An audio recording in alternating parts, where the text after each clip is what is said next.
Hi, welcome to the Two Nobodies podcast. I'm your host, Rupesh Patel, and I just had the most amazing conversation with Dr. Alexandra Flynn from the Allard School of Law at the University of British Columbia. We talked about Canada's housing crisis, something that's in the news, something that we're hearing so much about. Even if you're from the United States or Australia, you're going through similar challenges. And so this is the podcast for you. So much is going on in the news. We don't know what's true. Dr. Flynn and I dig into that. We even dig into the Conservative Party of Canada's Pierre Poilievre's Housing Hell documentary, particularly his common sense plans to see what actually makes sense. We need about 3.5 to 6 million homes by 2030. That's an incredible problem to solve, and Dr. Flynn and I go through and talk about how we need this amazing national effort to solve this problem from all levels of government. So if you're interested in this topic, and I hope you are, enjoy this show, and we'll see you at the end of it. Welcome to the Two Nobodies podcast with my dad. Alexandra, good to see you again. It's been, I don't know how many years it's been, probably around 10 plus years, but it's really nice to see you. Thanks for making time for me today. It's great to see you too. Thanks so much for having me. Yeah, you bet. I think the last time we saw each other, it was around, I think it was Nathan Phillips Square or somewhere. We had coffee together, and I was an eager postgraduate looking for a job, and you're at the city, and I just really appreciated you making time for me that time. So, but it's good to see you again, and we're talking about You housing too. today. Yeah, we're talking about housing. It's amazing how circles kind of come back together. Yeah. And here we are. Yeah. Yeah, Yeah, and it's now you're great. like you're a tenured professor. Like, well, how did you go from the city all the way to here? Because like when I checked you up on LinkedIn, I'm like, oh my goodness, she's now a tenured professor. Yeah, as I tell my students, it wasn't exactly well planned, but I just followed my curiosity. So while I was at the city, I was teaching up at Osgood, and as you know, and then I had an opportunity to do a PhD. And so I was working at the city and doing the PhD. It was kind of like a hobby. Wow. Like instead of taking pottery classes, Yeah. I did that, but it was a lot harder than pottery classes turned out.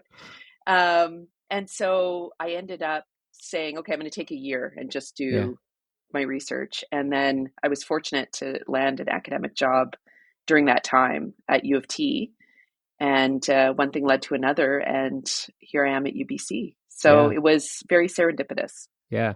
And was academia something that you always wanted to go back into, or? If I'm honest and I think back on what has driven me for most of my life, it was. Mm, I think I was too worried about jumping into that in my 20s or mm, thinking that that was a viable career path. So I was in practice for a while, and kind of went this route. I think it all worked out because I gained a lot of hands-on skills, and I would not trade my time practicing or working at the city for anything. yeah. But yeah, I think it always was something I wanted. Yeah. Is it true? I think I read somewhere that you're originally from Churchill. Is that true? Yeah, so I moved around a lot as a child, Okay. and Churchill was one of the places that I lived as a kid. Okay. So there and Nunavut, I lived in Iqaluit. Wow. It was before it was Nunavut, Yeah. um, but those were the two main places, I guess, of my childhood. Yeah.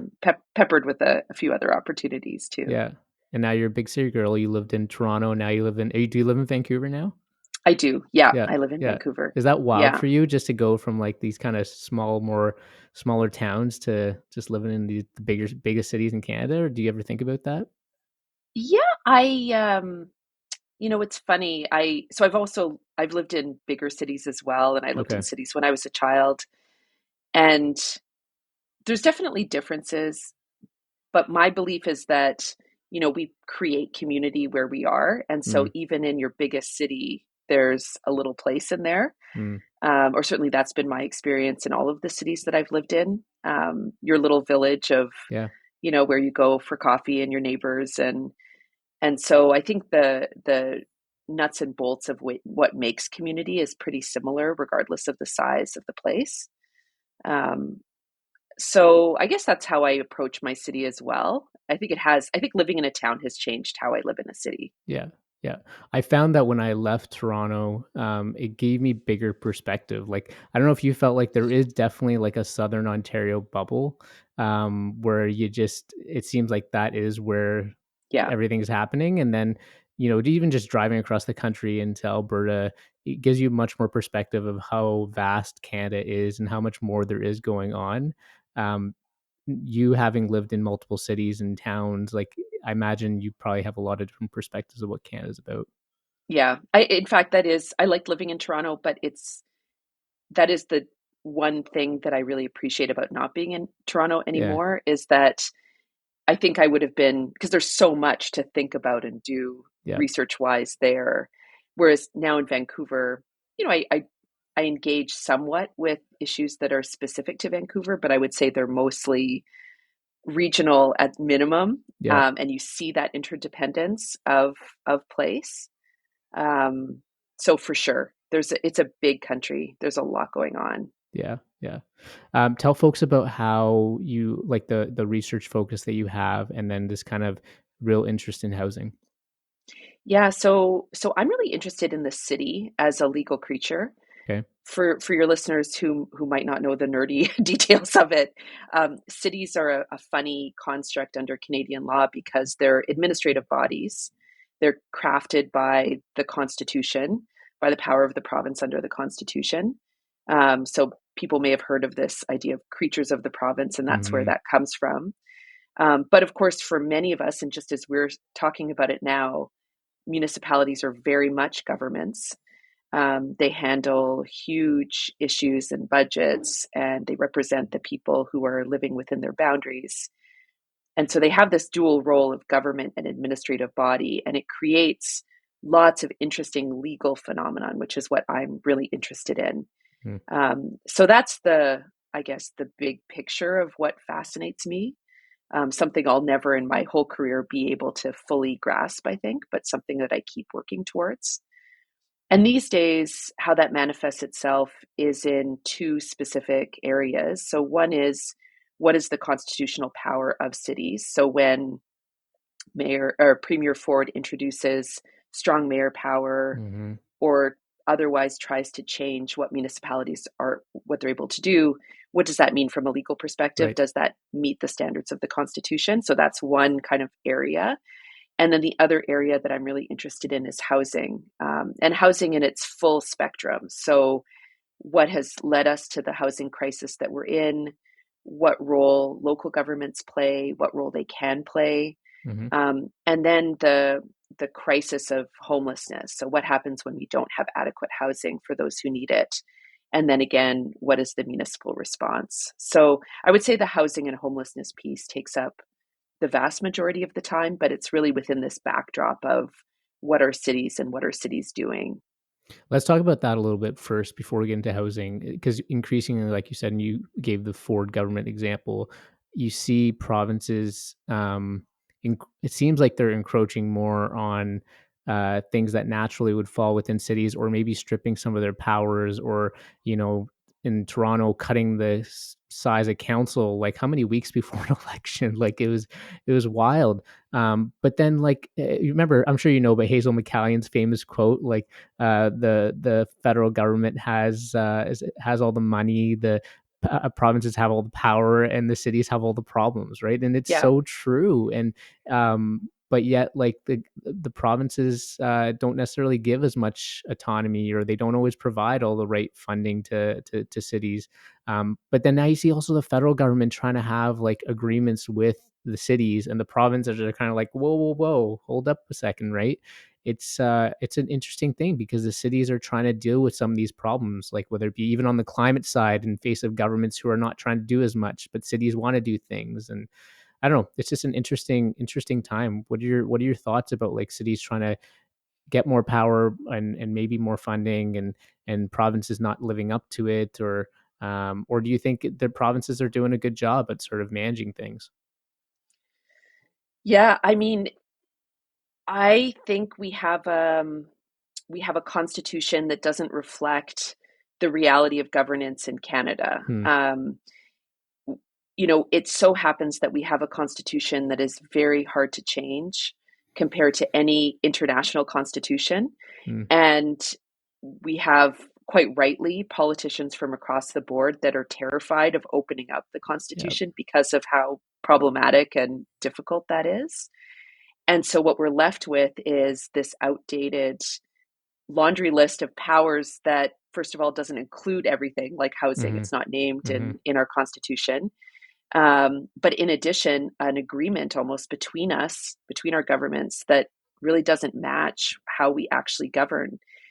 And, on one hand, whatever, we can sort of figure it out pragmatically through agreements and other things. But when it comes to something like housing, where we should all be at the table, all governments should be at the table Yep. collaborating and trying to figure out how to get us out of this mess. Instead, we have different parties, pointing fingers at each other and asserting power. Mm-hmm. And it's a shame. I just think it's a Mm. waste of energy when, when really what we should be doing is collaborating. So what do I think about that? I guess in a perfect world, I would prefer to have a constitution that we could revisit Mm. and that could be innovative. We have lots of examples, especially from the global south, of regions that are reclaiming the Constitution as a tool to bring a country together and to recraft the agreements that citizens have with government and that governments have with one another. Right. I think that would be ideal, but again, tricky to do. So Which premiers are going to give up power in the constitutional conversation to the cities, right? Like, because yeah, I don't think cities would be invited to the table on a constitutional conversation. I would think, at least historically, they haven't, right? yeah. I mean, we have some real, um, I don't know, like David and Goliath stories when it comes to the Constitution. Like, for Mm. example, the Constitution train where Indigenous leaders in the late 70s and Mm-hmm. early 80s insisted on being at the table, and they were, and That's thus the true. birth Yeah, of Section 35. So yeah, that's true. I think there's hope, um, but I think that's not where we're at in our current governance moment. And Mm-hmm. so instead, it's a question of leadership. Mm. Where are we finding leadership around issues like housing? And there are bright lights of that, like British Columbia, for example. Yeah. Premier Eby and his government have stepped up and they're keen to step up. That's amazing. Mm. I think the federal government, I mean, fingers crossed, but they've committed to stepping up. They've introduced the National Housing Strategy Act. That's pretty great.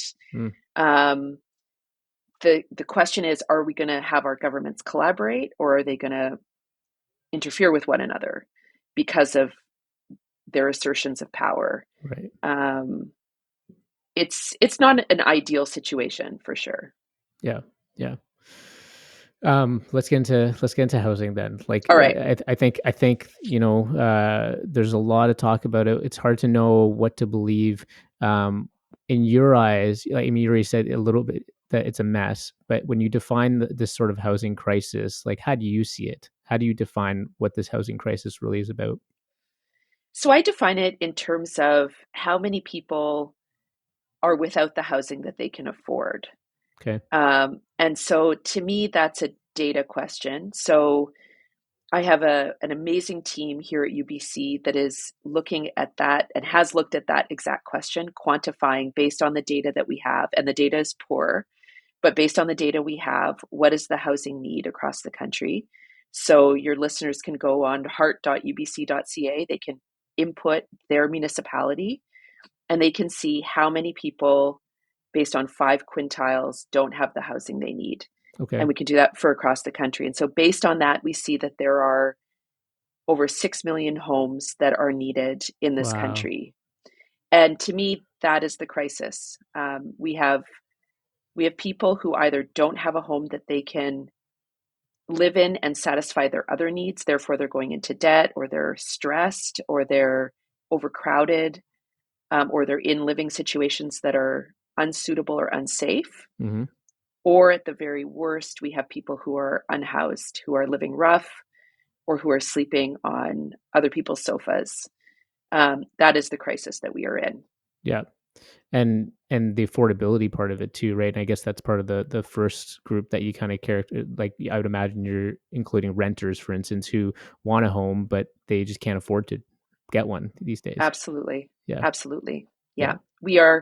We meet a lot of the, like top of the list for standard of living, or quality of life, for those of us who are able to afford the lives that we have. Hmm. We also are at the top of the list for unaffordability when it comes to housing. Yeah, and we're not. My understanding is there are some other jurisdictions around the world that are experiencing similar challenges. Like I think Australia is one of them too. That's experiencing similar kind of um, drivers for why we're experiencing this. Even in the United States, I'm hearing that affordability of housing is pretty stretched right now. Um, is Canada unique, I guess, in any way, or are there other jurisdictions that are facing very, very similar challenges? Yeah, there are. As you said, a lot of countries in the global north, frankly. So us, the U.S., Australia, New Zealand, unprecedented levels of housing unaffordability. The UK, a lot of areas where there's a certain idea of what kind of housing and communities we should have. So Mm, single family homes, yeah. not very dense, the American dream type Yeah. mythology around what housing looks like. Right. Those are the areas where we're finding particular issues. That's what I was going to ask. Is are there any sort of are there any connecting factors between some of those jurisdictions that you see that are not just exclusive to something that's more domestic in nature for Canada? Like you said, maybe those countries share these kind of idea of what housing looks like. But are there any other global factors that influence us all when it comes to housing? I think the degree of social housing and to what extent social housing is acceptable as a form of middle class housing. Mm, So in countries like Austria, for example, um, social housing is completely acceptable to live in. Or in Germany, for example, renting your whole lives is totally fine. It's mm, not seen as a status marker of right. you not having grown up. Whereas in a lot of these countries, home ownership is really the gold standard for what you're supposed to attain, Mm, and actually what is subsidized by government ultimately. So it's a yeah. government choice to provide that notion of what housing should look like. I think that's part of it. Um, the degree of congregate living, the single family as opposed to living with multi-generation homes. That's another common feature that exists across these areas, which Yeah. has its own not just challenges in terms of affordability and housing, but also in terms of community and belonging. So that's another, I think, thread that I can see. Yeah, yeah. When you say social housing, you mean like where it's kind of government funded or subsidized or that sort of thing?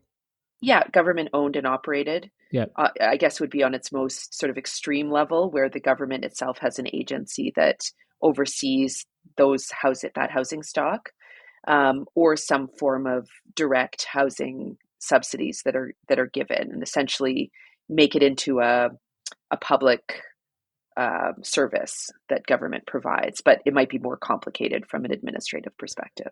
Do you think we need to have a shift in sort of attitudes towards housing? Like we need to think of housing differently in this I country? do.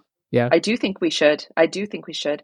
I think we should be thinking of um, dispelling that single family home mythology. I do. I think I actually think it'll make us happier Mm, to have denser communities. I think it'll free open those boundaries and walls and open us up to our neighbors. So, and we have some examples of that. Like, for example, in Quebec, that kind of densification has always been in place, like kind of low density. yeah. So, 3 to 4 story is the norm, and it works very well. How do you think that's landing with the next generation of homeowners? That it's like, okay, maybe they had this ideal placed in their heads. They have potentially parents who are saying like, um, telling them or inspiring them to think about home ownership as that single family home. But now the reality perhaps is that one, maybe that's not as attainable, but two, you may have to change their attitudes towards that. Like, do you think is that landing well with this next generation of homeowners? I mean, I haven't seen any stats or polls. As you could Yeah. tell, I'm very data focused, but um, just anecdotally, I would say that younger people are already coping with the realities of this difficult housing market in very innovative ways. So, for example, there are like one of the people that works on my team, for example, they live in a home, a large house, but it's with six unrelated people who live communally essentially. Mm. And it's a choice. They make that choice. There are now housing forms, legal forms that comply with that idea. So almost like co-ops that are being created with that model in mind. Um, there's, queer families who have for a long time lived in more congregate settings and created different ideas about what family looks like and what it means. We have many communities across the country that live multi-generationally Hmm. and change the form of their housing to meet that. So, for example, taking what on the outside might look like a single family home, but inside are multiple semi-separate units that different parts of the family live in. I think youth are growing up with that reality as well. I think it's different from, I mean, I was fortunate to grow up in areas of the country where living multi generationally was very normal. And I think many other people have grown up like that too, Hmm. even if it isn't the mythology that the government sort of states about single family ownership. Hmm. Young people are smart. You know, I guess I'm not very worried about that in short. Yeah. That's yeah. That makes a lot of sense. I know for myself, I'll speak personally, is that when we bought our home here in Edmonton, the first thing I looked at was the yard because I grew up with a big yard, and I was just like, oh, I wanted something like that. So I wonder about how that carries forward for other people, and I also wonder about like newcomers to this country of um are they assuming or are they looking for something that's different from the situation that they came out of, right? Because as you say, in other parts of the world, you're living in denser communities, you're living in multi-generational homes, and are they coming here hoping that maybe there's something different? Maybe they have a lot more space and to be able to operate. So, but yeah, I have no data on that, but I just wanted your thoughts on that too. Yeah, I mean, I think the question is around options and choice. So, I don't think we're going to move into a situation, nor should we, where there's only one form of housing, that Mm, it's just uh, large apartment buildings or right. just one type. But the kind of housing stock that we need that's going to make sure that people are housed in places that they can afford, that's where the gap is. And it Mm, is this kind of more dense housing. Some of it, I think now we sort of think of it as entry level homes. You buy a townhouse or a condo, and then you kind of work your way up to having a single family home. Um, Maybe that's the reality for some people. It will serve as that step ladder, right. onto other forms of housing. But for many people, that is the end goal. That will be where they end up staying. And that's the housing stock that I think governments are now sort of realizing needs to be in place. That's why zoning bylaws and other things are shifting to Yeah. enable more communities to have it. Yeah. Yeah. You said 6 million homes is something that we need in Canada. Is there a certain timeline for that when we need it by? Like I've heard by like 2030 or something like that. Is Yeah. yeah, Yeah. It's in 2030. And yeah, there's different numbers, by the way, of course. yeah, There's different numbers. Some people say 10 million. Some people say, the government has a different amount. But the data that we've produced shows the 6 million. yeah. I've seen the Canada Mortgage Housing Corporation say around 3.5 million. It's kind of all over the place, but still a huge amount. Like how the heck did we get here where there's such a undersupply and such a high demand? Like I know it's a complex question, but like for you, what are the things that stand out for how we got here? Yeah, I think this is really about political choice. Okay. We used to have much more intervention from the federal government in housing. Mm, Um, And they, in the 90s, because of wanting to deal with debt and deficit, backed away from directly overseeing housing. So social housing was delegated or given to the provinces. And in turn, that was downloaded to some municipalities. And so That's one reason. We just had the federal leadership piece of it go. Part of it is the way that we've subsidized single family homes through grants and tax breaks. I Mm, have a scholar friend from the US who says, we put a lot in the house. Like the house is not just the place we live, but it's also our retirement strategy. It's how we make sure our kids can go to schools that we hmm. want them to go to. It's our It's the vehicle for stat. everything, right? It's Yeah, our vehicle for everything, and yeah, that's a yeah, political choice. yeah, yeah, Yeah. yeah, yeah. You said the in the 90s, so I imagine during the Chrétien time. So Yeah. before that, the federal government was really actively involved in housing. Like, what did that look like?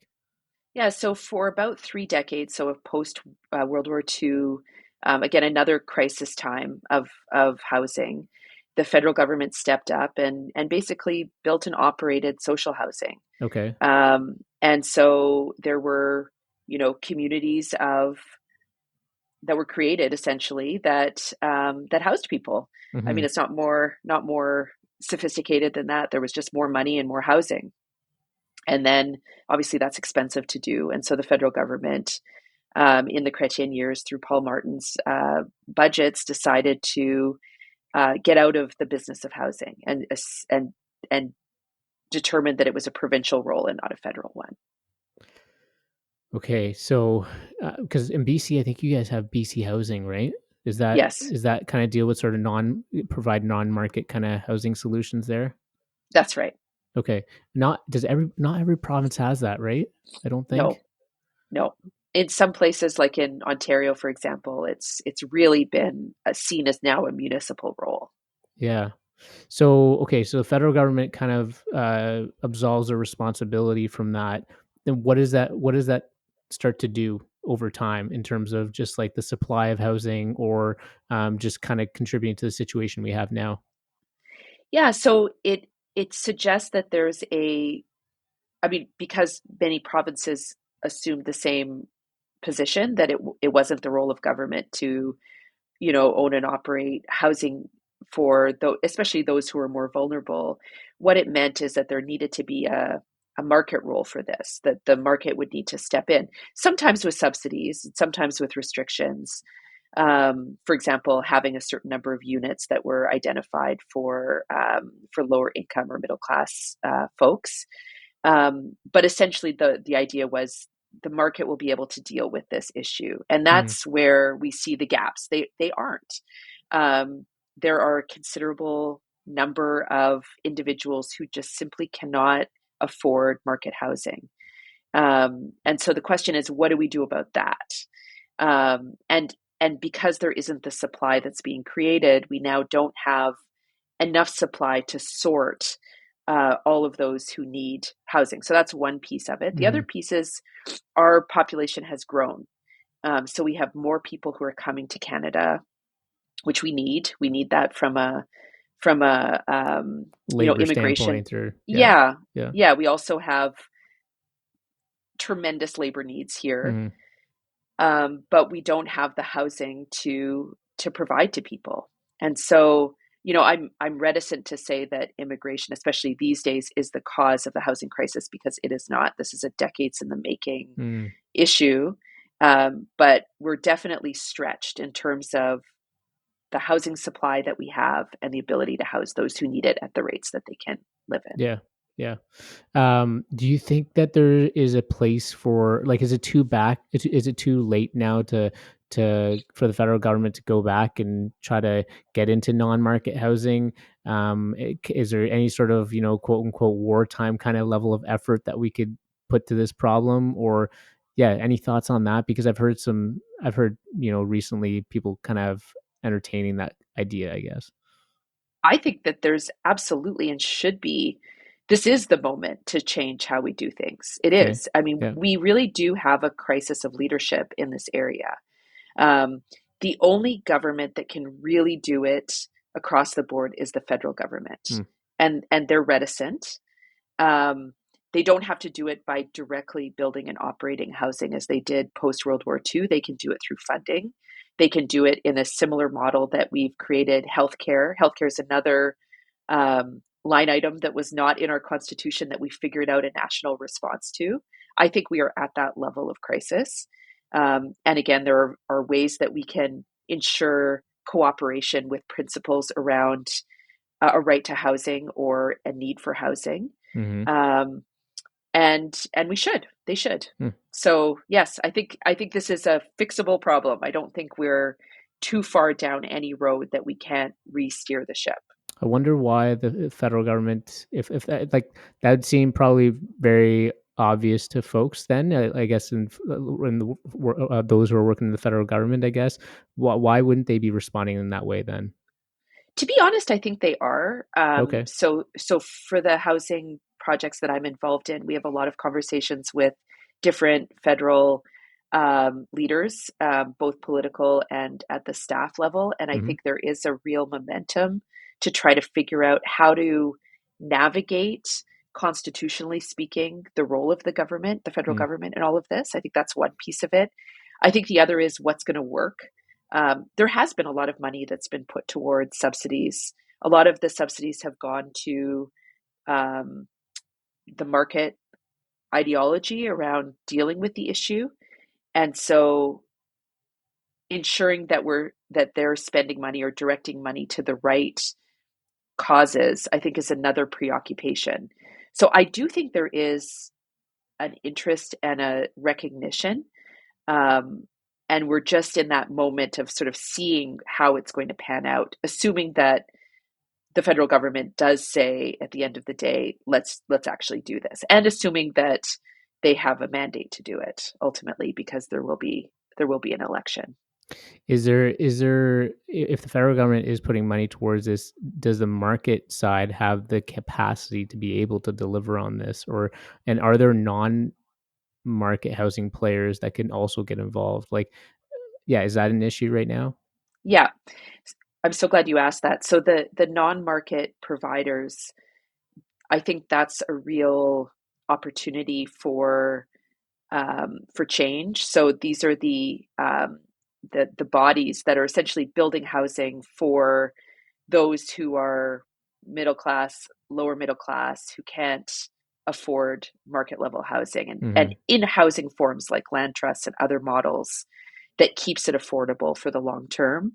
I think there's huge potential there. And we see in a province like British Columbia, there has been more direction of Yeah. funding for those players, and through BC Housing. So that's that. There's a lot of you know great examples in the way that BC is doing it. The City of Toronto is also calling for more housing through nonprofit vehicles.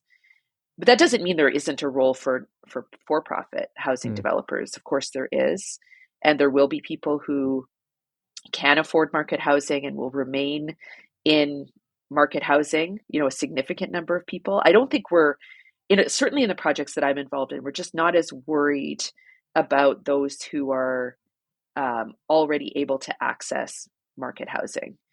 It's those who are doing it but really can't afford it, and then those who would like to but can't, and then those who just that's not even on their radar. They're not going to be able to do that based on various factors. Are you worried, concerned at all that if there is more non-market housing participation, how it affects the for-profit sector? Because the real estate sector is huge. It's a huge contributor Yeah. to our economy. So many Canadians are a part of it. Any concerns from that perspective? I mean, in addition to our crisis of housing, we also have an unprecedented increase in the cost of supply and labor, with something like 20% of Canadian construction workers due to retire, which has led to construction being very expensive. So I actually think that's the area we want to be focusing on. It's an Mm. area of potential growth. Um, yeah, I would say, you know, you don't want to minimize the voices and concerns of of anybody, given the state of our economy. But when it comes to people just not having a place to live, I think that really needs to be our That takes focus. precedence. Yeah. Yeah. Yeah.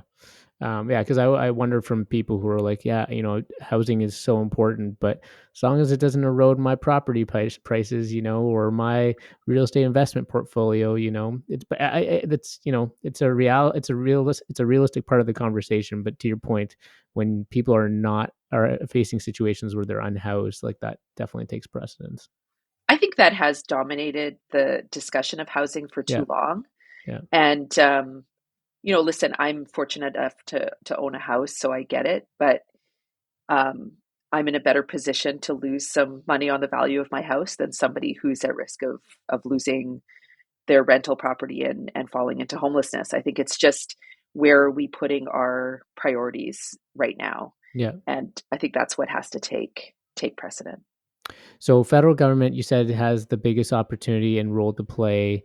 Do you think the provinces kind of work with the feds or are they working with the feds on the housing side, or what are you seeing as far as challenges there? Yeah, I mean, so of we kind of like the good guy bad guy story. Not you, but I mean in general, just it's a trope that Mm, someone's doing something wrong or whatever. Behind the scenes, provinces, federal government, municipalities have been working together on the back end for a long time, trying to figure things out. When I worked at the city of Toronto, one of my areas was housing. Um, Toronto is a municipality, but it's a big one, right? It's the fourth largest government in Canada. And we had ongoing discussions with provinces and the federal government all the time about how to figure things out within the legal and policy constraints that we were in. These discussions are going on. There are very skilled and talented people that are working and have worked for decades and years on these issues within government. We don't see that. It's not a story that's told all the time. mm, I think that kind of infrastructure, that infrastructure of experience and of really trying to fit square pegs in round holes for a long time, needs to be recognized too. So these intergovernmental conversations have existed. We just don't, they're just not laid out in a systematic way. mm. Um, there's not a sophistication around the way that these tri-level government tables operate. I think that's, in my view, that should be the priority. We're not going to open up the Constitution. So in the absence of that, how do we create real dialogue amongst governments to come to the table and figure out how to work together? Um, the City of Toronto is taking a leadership role on that with its New Deal now, just unveiled, I guess, a few months ago. I think that can serve as a standard for how it can operate in different parts of the country. We have premiers like, for example, Premier Eby in British Columbia, Premier Wabkanu in Manitoba, who are very determined and open to working with all governments to figure this out. Um, I think this is a moment to create that infrastructure, Mm. frankly. Um, and again, we have, officials, civil servants who've been working at this for a long time, who know a lot. Let's look to that leadership too to see how we can create that infrastructure. I appreciate that, Alexandra, and yeah, I think that I think the public doesn't hear enough about these kind of conversations that are happening across government. Uh, you know, People are quick to blame different parties. Maybe I'm tainted because of the province I live in, and there's always so much fighting that's happening between our premier and the federal government. So maybe I'm just a bit jaded and lose a bit of perspective sometimes. But yeah, there's definitely those conversations are happening, and the agreement they talked about in Toronto, that's the one where the province took on some of the major highways, right? Exactly. Yeah, Yeah. yeah, yeah, And the feds have agreed to come to the table on that. So, I yeah. mean, that's, I could tell you that the city of Toronto has been pushing for that kind of intergovernmental collaboration for ages. It has had it in certain areas like immigration in the past. So, normalizing those relationships is a great step forward. And it goes to what one of the questions that you asked before about, what happens when the province is asserting its stick, Mm, its constitutional stick. So if it puts down its stick and the federal government's a little more humble, and the cities are allowed to shine a little bit more on their knowledge and realities on the ground of what needs to happen, I think that's where there's real potential. Yeah, yeah. I don't know about you, but the finger pointing during crises just drives me crazy. Like we're right now, we just got these huge alerts in Alberta about power because it's extreme cold weather, and the electric system operators like, hey, there's a grid alert, and you go on Twitter or now X, and you read through the comments, and everyone's just, the premier's finger pointing at the feds, talking about their clean electricity regulations, and on the other side, they're blaming the former premier Notley about what happened in her time. It's pathetic, right? And this is why people have low trust in government, is that the politicians themselves are finger pointing rather than actually, communicating calm and certainty and, that sort of thing. It drives me Totally. nuts. Yeah. It's infuriating because we know that the attention could be put so much better elsewhere. So why are we doing it? Yeah, for sure. Yeah. Speaking of political finger pointing, there was a pretty well, I guess, known little mini doc that the Conservative Party of Canada released. I saw it. It was actually, I'm curious about your general thoughts on it. I mean, it seems like a really good communication tool, but I do want to play a clip from it. But just general thoughts on if you had seen it, about that little mini doc. Listen, I think it's brilliant. I think that uh, Poilievre has tapped into a dire, troubling anxiety that Canadians across the country feel, Hmm. and it's correct. I mean, people are struggling to afford their daily lives. The cost of housing has skyrocketed. People have mortgages they can't pay. Um, it's it's very troubling for people who are just really trying to raise their kids and live their lives. Yeah. So I admire the fact that a pretty intelligent, long, like there's not an assumption that these 2-minute clips of, Hmm. kind of mean, whatever dirt throwing are going to be Right. satisfied. Like, Right. I think that's excellent. Okay, I don't agree with the conclusion. I don't agree with all the data, but the manner and form of it, I hats off. He kind of like systematically breaks down the problem in a way that's very easy to understand for people, and throw some mud pies here or there, but for the most part, you're right. I think he kind of gets to what people are feeling about. The clip I want to bring up is where he kind of talks about his common sense plan, and it's really centered around municipalities. So let me just bring that up and watch together and see what your reaction is here. Incentivized good behavior rather than reinforcing the bad. Here's how we can. The federal government spends about $4.5 billion on direct and continuous municipal infrastructure transfers. Big city politicians care about getting that money more than anything else. They'll only permit more home building faster if their federal money depends on it. My common sense plan? 1. Require big cities to complete 15% more home building per year as a condition of getting federal infrastructure money. 2. Give building bonuses to cities that exceed the 15% target. Dollars should be based on housing completions, not promises. 3. Require federally funded transit stations be permitted for high-density apartments all around it, and withhold federal transit grants until the apartments are built and occupied. 4. Sell off 15% of federal buildings and thousands of acres of surplus federal land suitable for housing. Instead, Let me just go back to that list there. So yeah, I don't know. Anything stand out from here? Like, what do you think about these recommendations here? Yeah, so some of them already are in place. So there already is, funding that's earmarked for, achieving a certain number of units being built. So I think that's in some ways it's kind of like repeating what's already been stated. Mm. I think that the piece about land is a concern because we have lots of examples, unfortunately, of where public lands have been sold that previously occupied public housing, and the results that we hope to see in terms of public housing being built or more housing being built hasn't happened. The land has stood vacant. Mm. So we have a lot of examples of that, for example, here in Vancouver, unfortunately. So I don't think that's a good idea. I think the public government should hang on to their land and use other forms of tenure to construct housing, namely through long-term leases. I Could don't you think could you if you sold off that land, but then I don't know, zoned it in a way that was dedicated for housing? Like, could that be an opportunity, maybe? I mean, this is where we come back to who's holding it. So is it a Mm. nonprofit body? Are we going to keep it affordable for the long term, basically, Okay. or will it ultimately be turned into a form of market housing? Right. That's where we have these cautionary tales in British Columbia that I don't think we want to be replicating.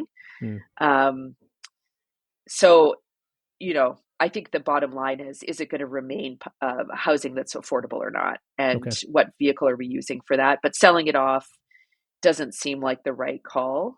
We have a bit too much of that already. This is land that is held in our collectivity and can be used to help address this issue. And then other ideas around transit stations and high density, that's being done in many jurisdictions. So what do I think? I guess I think, um, yes, tying funding to conditions is good. It's done already and it should continue. Um, the idea of austerity type approaches don't, in the long term, trickle down to the people who really need it. So believing that the market is going to solve this problem hasn't borne out in history, and I don't think should be attempted now. Yeah. So I guess that's what I think about the measures. Yeah, I hope that answers the question. No, I think it does for sure. Sounds like so some of these things are definitely happening. And in principle, the selling the in theory, the thought of selling off federal land seems appealing, but it kind of has historically fallen short. It sounds like on that front. Does Yes, that sort of capture things? Yeah. it has definitely fallen short. Yeah. And I like the idea of using public lands a lot. Yeah. It's another sort of pillar of what we're doing here at UBC in terms of research. I like that, it's getting more attention, but the idea of selling it to for-profit developers with the belief that it will remain affordable is unfortunately not borne by history. Yeah. Yeah. I don't know if you heard the federal government it was in the news, I think yesterday or the day before, on capping international students. And because of it's the situation that they're facing, but also potentially the pressures it puts on housing. I know we talked earlier about there's a lot of focus around immigration and how that's contributing, but really the problem has stemmed from decades past. In general, though, when you think about, do you think there is a role, and it is worth looking at international students and newcomers and immigration levels in general right now, or? Because there is a I mean, conversation about, like, if you are going to bring people, we should have the housing in place. But at the same time, we also need immigration for many reasons, and also even to support newcomers if they're leaving from conflicting situations at home or whatever it might be. So we are a country that is built on immigration, yeah, as as we've all heard multiple times, for good reason. And so, um, I think finger pointing to newcomers as the cause of housing woes is just simply untrue and dangerous. And at the same time, we don't want people to be at risk. I teach in a university and I see the effects of having mm, students who are poorly housed and what that does to them. And there's a role for universities to play. University lands are another area where we should expect more housing to be provided. So I would rather that kind of conversation of yeah. how do we house the people who are coming, and make sure that they have the opportunities to flourish in Canada. Um, and I think that's where we need to keep the conversation. We need newcomers, and so how are we going to house them adequately? Yeah. Do you know about universities taking on more international students? Is that true? And is that partly in response to them not getting adequate funding from different levels of government. Do you know anything about that?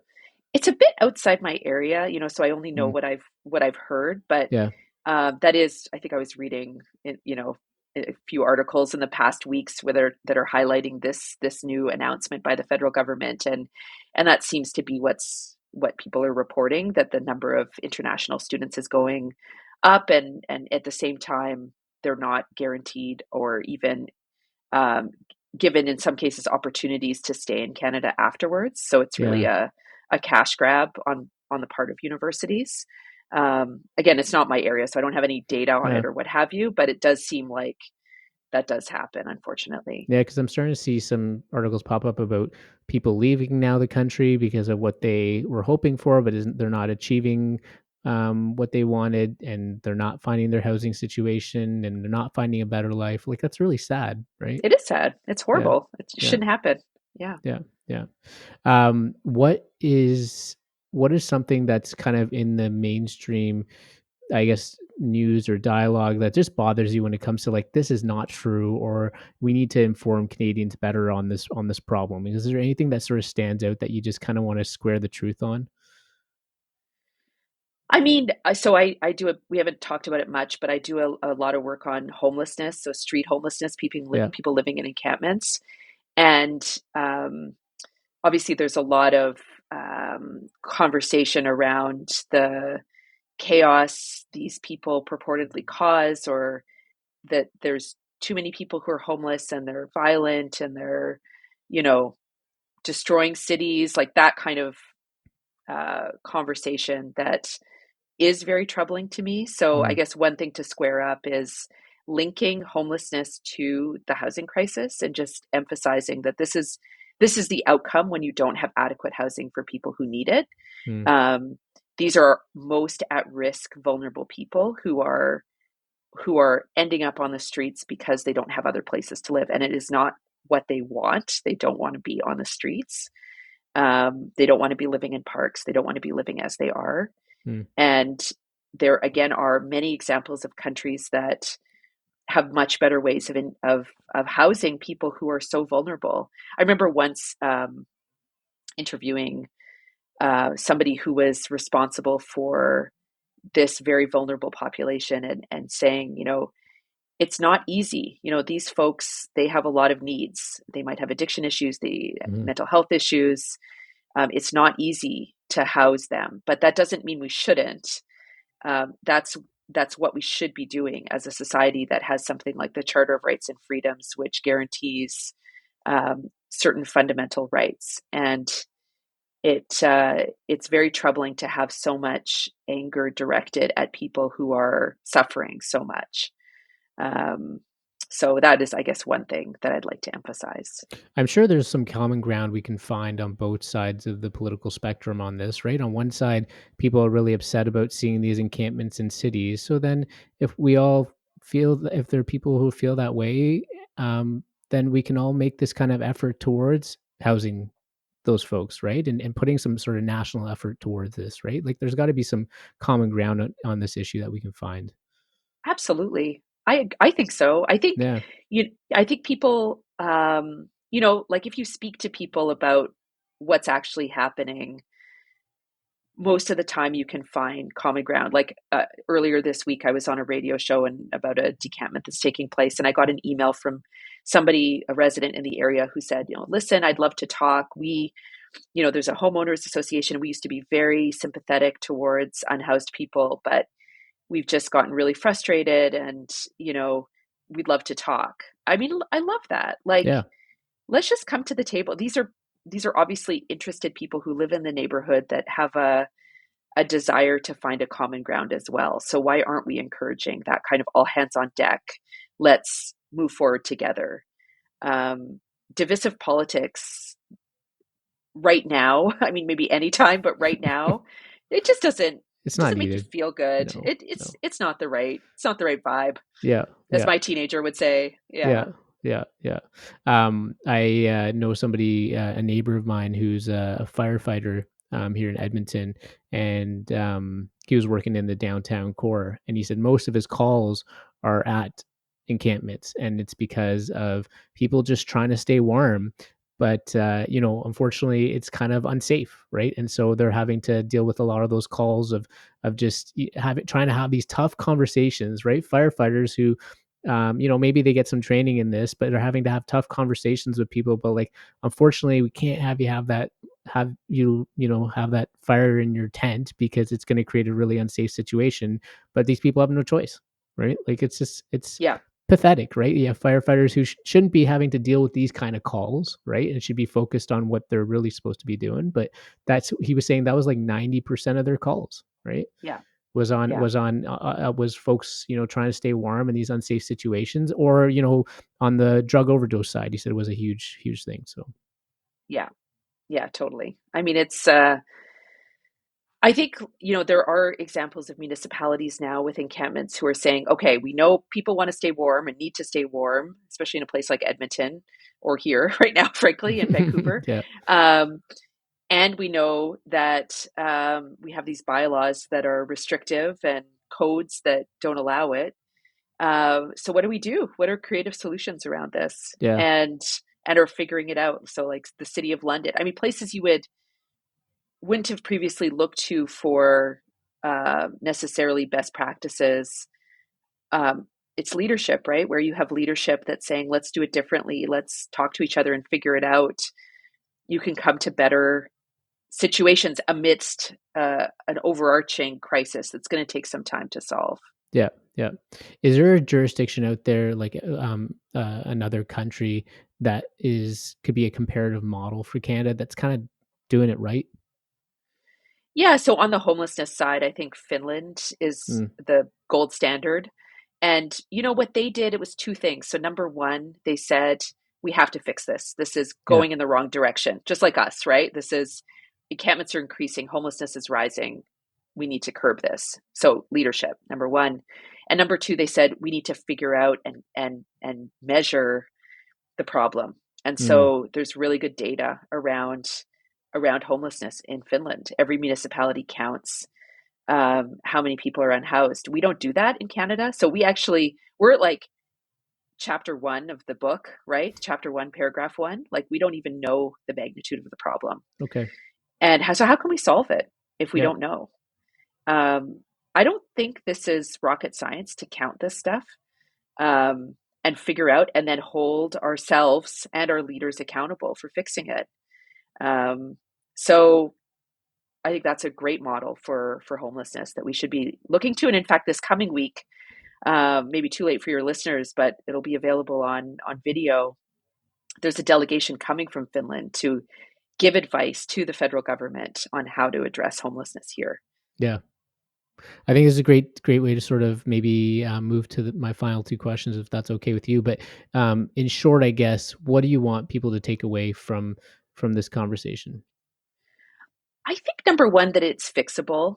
Yeah. We can sometimes throw up our hands in despair and say like, well, that's it. It's a crisis and that's the end of it. And instead say to ourselves, we can fix this and we will fix it. We have to fix it. It matters too much. And then to hold our leaders accountable.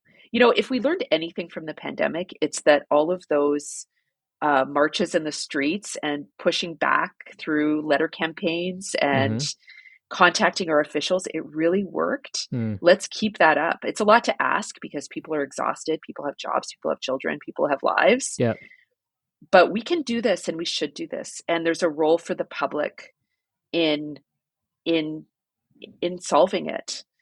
So come to the table, figure it out, have your hearts and compassion lead the way, and we will solve this. So I guess that's the bright light hope I love that I it. have. I love it. Thanks, Alexandra. Are you okay to end off on the final two questions here? You betcha. So our 5 for dinner question, dead or alive, who are 5 people you'd want to have a meal with? And then I always kind of ask, like, would you want to have them individually or together? So do you want them like one by one and say why, or do you want like Yeah, just I'd all? love to hear who they are, and you want to share why, that'd be great. Okay. So so I live in Vancouver. I live in a neighborhood called Kitsilano, and Kitsilano is like a very, cute Oh little yeah. community within Vancouver, right by the beach. Yeah.